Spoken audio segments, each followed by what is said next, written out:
Bu fərq elədir. Elə belə gün olsun, ya orucluqda olsun. O başlandıqda olsun, ya iftarda olsun.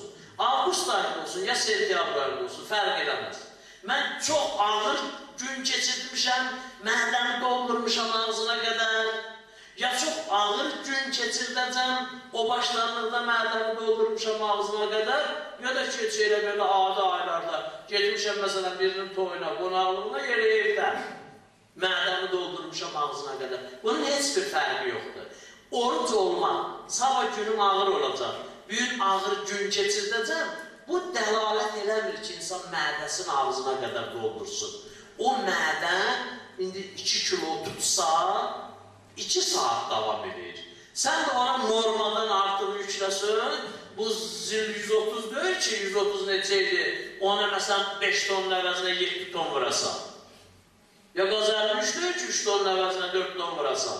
Qazel var ha, qazelə hökuməti nə bilim 420 neçə kilo çəkib qoy, görürsən, burada Lənkərandan məsələn xiyarı badımcanı 2 ton gətirdi. O niyə nəsin, məcburdur da ona?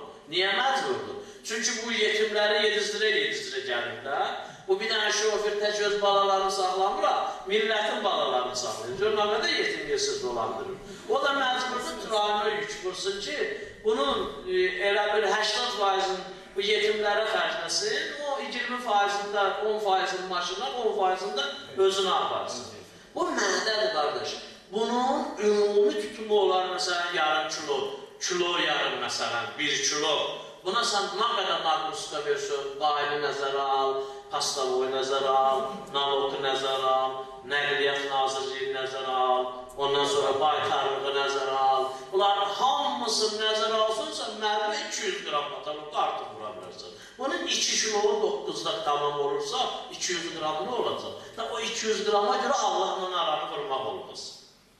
Elə iftarda da biraz yarımçın, o başlarında da biraz yarımçın. Allahın ən acılı gələn dolu da mədədir. Onu doldurmayasın. Və bu uzun müddət ki, biz keçirtmişik bu vəziyyətdə, bu formada və bədənimiz, ruhumuz bizlidir, bizlidir. Həzrət Peyğəmbər gündə 70 dəfə istiğfar edirdi. Ya Resulallah, nədən?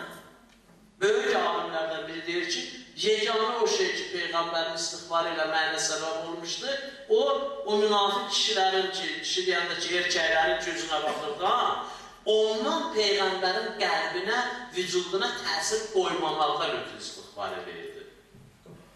Əgər biz bu günahı eləməsək də, yalana qulaq asmasa o da, yalanı danışmasa o da, naməhrəmə baxmasa o da, bu cəmiyyətin, o yalana qulaq asanın, yalanı danışanın, naməhrəmə baxanın bizdə təsiri olur.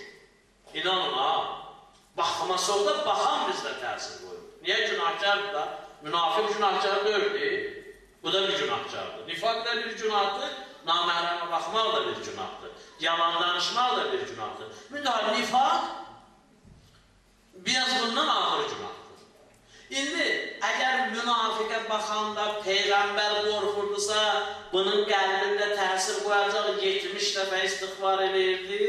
Bəs elə yalan danışana da baxanda, hələ qulaq asanda demirəm, yalan danışana baxanda da adamda təsir qoyar. Qeybət eləyənə baxanda da adamda təsir qoyar. Necə təsir qoymaz? Həzrət buyurur ki, əs-saibu fi ibadətin madama fi fərəşi maləmiyyətlər muslim. Oruç tutan yatağında da olsa, sübh namazını qıldı, imsak, 12 dəqiqə, neçə dəqiqə işləmişik bilməm imsak?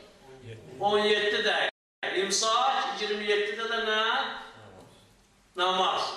İndi 36-da, 37-də, 40-da, 7-yə ya da işləmiş azam verənlər də var. O azam verənlərdən çoxu namaz da qılmır, onlara fikir vermir. İşimiz yoxdur. Elə ki, azanı qıldı bir adam qoydu başını yerə. Baba, şam azanı neçədədir? 54-də məsələn. 48-də mənə çağırarsan, zöhrlə nəfsi usbet edeyim, çatdırım. Sonra da neyim? Şamı qılım. Eybi yoxdur. Eybi yoxdur. Əgər kişi adamın evinə yata bilirsən, yatsın, amma yatağa girməmişdən Həzrət Peyğəmbər buyurur ki, maləmiyyətdən muslimən, müsəlmanın qeybətini eləməsin. Əgər müsəlman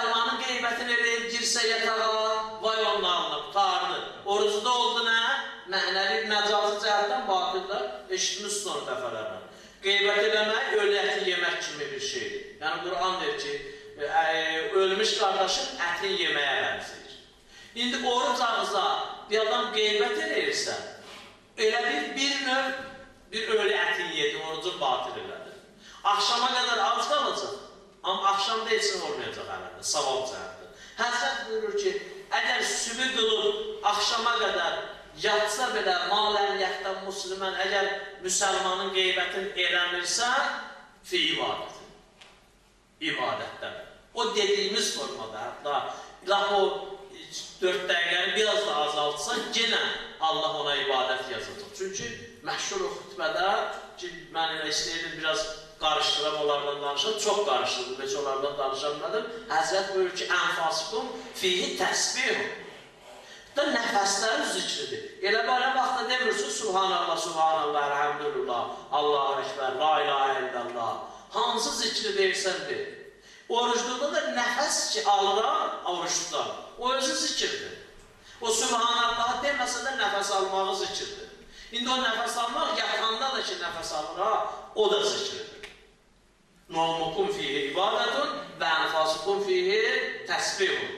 Yatmağız orucluqda ibadətdir, nəfəslərimiz də təsbihdir. İndi bir oyaqdır, məciddədir, təsbihi də deyir, nəfəs də alır, məciddə də oturub, bunların hamısı gəlir üst-üstə. Bizim günahımız 11 ayda çox olur. Çətinliyimiz çox olur. Bu istinin çoxluğu bir dənə Allahın lütfidir. Günün uzunluğu Allahın lütfidir. Bizim axşamçaqlar ki, tam şəkildə o günahdan, yaddan da belə həvəsimiz ölür, ondan sonra zehnimiz çəkilir, aclığın təsiri gəlir, bir miqdar insan istəsə o məqamda bir eşq eləyə, Allah Teala ilə də bir rabitə yarada bilər, o vaxtda duaların qəbul olunan vaxtıdır. İki kəlməni onu deyir, çünki böyüklər, üstadlar iftar vaxtında, hədislər, rivayətlər dua eləməyin barəsində çox təkid edirlər. O neçə yerdə duanın 100% qəbul olunmağına zəmanət verilir, onun da biri iftar vaxtıdır. İftarı açana qədər. O vaxtda dua edilir hər nəyi. Hər nəyi. Nə qədər bu duaları var, bu duaların tərcümələri var, nə qədər öz dilinizdə dua bilirsiniz. Allahdır da hansı dildə danışa bilirsən, danış. Hökmanda öyrələ, məsələn də cümlələri qurasan, mübtədası yerində, xəbəri yerində, sən mübtədanı, xəbəri, vergülün, nöqtəni hara qoysun, Allah Teala özü tapıb onu çıxardır, öz dilində. O dəfələrlə eşitmişsiniz də doğru. Bu Musa ki, o çobana rast gəldi, çoban deyirdi, Allah gəl, uyum, əliyum, süt verib sənə, soyuldu, qalmışsa, yağışda göydə. Musa kəssə suyu çıxdı, getdi, Allah Teala dedi ki, yağmışsa, niyə elə elədir? Allah görmədi, şirk eləyirdi. Dedi, şirk eləmirdi, öz dilində danışırdı. O öz dilində danışırdı. Onu bilirdi, qəşəklə danışırdı. Görürdü nə danışırdı. Elə ləzzətlə danışırdı, məni yağışdan qorumağa dəvət edirdi. Məni soyuqdan qorumağa dəvət edirdi. Amma eyni halda da özü də o yağışın altındaydı. Özü də o küləyin altındaydı. Amma elə ləzzətlə, elə ixlasla məndən danışırdı ki, öz üstünə tökülən yağışdan və ona dəyən küləkdən xəbəri yox idi. Hansı dildə olursa olsun, Allahla razılıyız.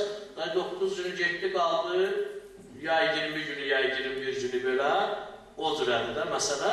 Ona görə biraz buna bizim büyük həyatımızın ehtiyacı var. Hansı sahəyə deyirsə, buna ehtiyacımız var. Baxın, görürsünüz, tacirlər bütün alverin növlərindən keçiblər. Bankrot qayıdıb gəliblər. Nə bilim, alimlər bütün düşünmələri düşünürlər. Təsir edən verir. Belə bütün sahədə belə də baxırsan görsən, tam şəkildə hər şey dəyişirlər. Məsələn, qızıl satan gedir, indi xiyar pomidor satır, xiyar pomidor satan gedir, qızıl satır, gənə bəcərləmir, düzəlmir, alınmır, yerinə düşmür. Vallah, bu yoxdur, təqva yoxdur. Allah Teala Quran-ı Kərimdə buyurur ki, əgər təqvalı olsunuz, وَلَوْ أَنَّ أَهْلَ الْقُرَى آمَنُوا وَاتَّقَوْا لَفَتَحْنَا عَلَيْهِمْ بَرَكَاتٍ مِنَ السَّمَاءِ وَالْأَرْضِ. Əgər bu cəmaət iman gətirib təqvalı olsaydı, biz yerdən də göydən də bərəkəti açardıq bunların üzünə. O yoxdur. Ona görədir. Elə qızılçı qızılını satsın, tərəvətçi tərəvətini satsın, hamı öz işində qalsın, amma təqva əlavə olunsun üstünə düzələcək. Yoxdur, ona görə bu vəziyyətdədir. Buna hamımızın ehtiyacı var. və xüsusən iftar vaxtında. Bu bir əsaslı bir hikmət də Allah tərəfindən düşür ki, biz bu aylarda, bu günlərdə istifadə edirik. Xüsusən də ağanın